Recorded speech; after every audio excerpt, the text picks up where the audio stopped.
देहरादून से बड़ी और चौंकाने वाली खबर। IBPS परीक्षा घोटाले में एक और गिरफ्तारी और अब खुलासों की ऐसी परतें, बैंकिंग सिस्टम से लेकर परीक्षा व्यवस्था तक ये बड़े सवाल खड़े। पटेल नगर थाना क्षेत्र से पकड़ा गया शातिर सॉल्वर ऋषि कुमार अब सिर्फ एक आरोपी नहीं बल्कि 12 बैंक कर्मचारियों की नौकरी डकारने वाला मास्टरमाइंड बनकर सामने आ रहा है। IBPS यानी institute of banking personal selection देश भर के युवाओं का सपना और उसी सपने को छलने वाला एक नाम ऋषि कुमार। कुछ दिन पहले दून के पटेल नगर इलाके में स्थित एक परीक्षा केंद्र जहां IBPS की परीक्षा चल रही थी। सभी परीक्षार्थी अपने अपने भविष्य की लड़ाई लड़ रहे थे, लेकिन इसी भीड़ में बैठा था एक ऐसा चेहरा जो असल में अपना नहीं बल्कि दूसरों का भविष्य लिखने आया था। पुलिस को पहले से इनपुट था, कुछ हरकतें संदिग्ध लगी और जैसे ही जांच हुई तो सामने आया पेशेवर सॉल्वर ऋषि कुमार। परीक्षा केंद्र के भीतर ही पुलिस ने उसे दबोच लिया। पहले तो उसने खुद को मासूम बताया, कहा मैं खुद के लिए परीक्षा देने आया हूँ, लेकिन पुलिस को शक था और यही शक अब सबसे बड़ा खुलासा बन गया। ऋषि की गिरफ्तारी के बाद दून पुलिस ने उसके मोबाइल, लैपटॉप और डिजिटल डेटा को खंगालना शुरू किया और यहीं से केस ने ऐसा मोड़ लिया जिसकी किसी ने कल्पना भी नहीं की थी। जांच में पता चला कि ऋषि के जरिए अलग अलग बैंकों में नौकरी पाने वाले 12 लोग पहले ही सस्पेंड हो चुके हैं। जी हाँ, 12 बैंक कर्मचारी जो पहले से ही शक के घेरे में थे और अब सीधे सीधे आपराधिक षड्यंत्र का हिस्सा माने जा रहे हैं। दरअसल IBPS की सॉफ्टवेयर ने पहले ही कुछ तकनीकी विसंगतियां पकड़ ली थी। फोटो में मामूली अंतर, बायोमेट्रिक पैटर्न में गड़बड़ी और परीक्षा देने वाले व्यक्ति की गतिविधियों में असामान्यता। इन्हीं संकेतों के आधार पर संबंधित बैंकों ने एहतियातन कार्रवाई करते हुए 12 कर्मचारियों को सस्पेंड कर दिया था।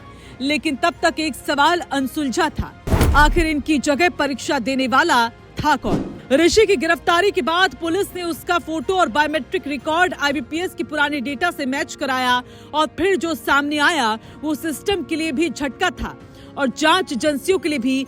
12 के 12 मामलों में परीक्षा देने वाला एक ही शख्स ऋषि कुमार, मतलब एक व्यक्ति, 12 अलग अलग पहचान, 12 अलग अलग नौकरियां और एक बड़ा खेल। जांच में ये भी सामने आया कि ऋषि कुमार कोई मामूली सॉल्वर नहीं, उसने अपनी उच्च शिक्षा और तकनीकी समझ का इस्तेमाल परीक्षा सिस्टम की खामियां तलाशने में किया।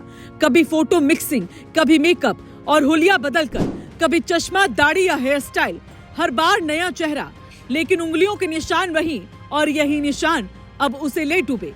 अब पुलिस की नजर सिर्फ ऋषि पर नहीं बल्कि उन 12 लाभार्थियों पर भी है।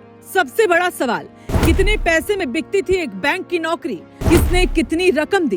क्या इस खेल में कोई बैंक कर्मचारी या परीक्षा केंद्र का स्टाफ भी शामिल था? इन तमाम सवालों के जवाब अब पुलिस तलाश रही है। सूत्रों के मुताबिक दून पुलिस अब 12 सस्पेंड बैंक कर्मचारियों की पूरी लिस्ट खंगाल चुकी है। जल्द ही सभी 12 को पूछताछ के लिए देहरादून तलब किया जा सकता है। केस को बड़े आपराधिक षड्यंत्र में बदला जाएगा। मनी लॉन्ड्रिंग और IT एक्ट की धाराएं भी जुड़ सकती हैं।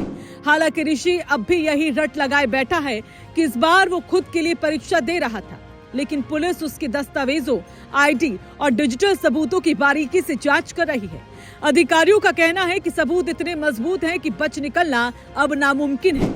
ये मामला सिर्फ एक सॉल्वर का नहीं, ये सवाल है उस सिस्टम पर जहां मेहनत करने वालों हजारों युवा एक सीट के लिए सालों संघर्ष करते हैं और वहीं कुछ लोग पैसों और जुगाड़ से सीधे बैंक की कुर्सी तक पहुंच जाते हैं। अब सवाल आपसे, क्या ऐसे घोटालों से परीक्षा व्यवस्था पर भरोसा बचेगा? क्या सभी दोषियों को सख्त सजा मिलेगी और क्या भविष्य में ऐसे सॉल्वर पर पूरी तरह लगाम लगेगी? इन सवालों पर आपकी राय बेहद जरूरी है। वीडियो को पूरा देखें, शेयर करें, कमेंट में अपनी राय जरूर लिखें और ऐसे ही एक्सपोज स्टोरीज के लिए चैनल को सब्सक्राइब करना न भूलें।